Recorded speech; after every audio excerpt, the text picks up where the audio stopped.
Baby food. Before talking about baby food, it is very important to talk about some other important issues related to baby food. Number 1. Is your baby ready for solids?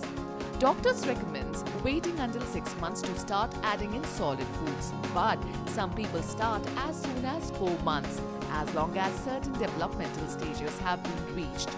According to a 2013 study, babies who started eating some types of solid foods by 6 months old had a reduced risk of allergies and asthma.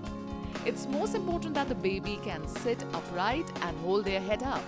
It's also important that they show signs of interest in solid food. Once you've gotten the okay from your child's pediatrician, you are ready to bring on baby's first food. Number 2. A few things to keep in mind. A few things to keep in mind when thinking about baby's food. New eaters only need about 1 to 2 tablespoons of a food, so keep portions small.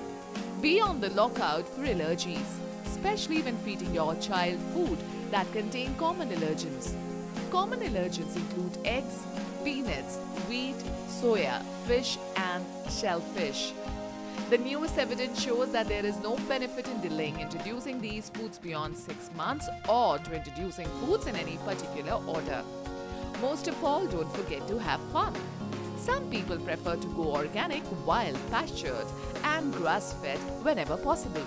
Some foods may be higher in pesticide residue, including apples, peaches, nectarines, strawberries, grapes, celery, spinach, sweet bell peppers, cucumbers, cherry tomatoes, snap peas, imported potatoes.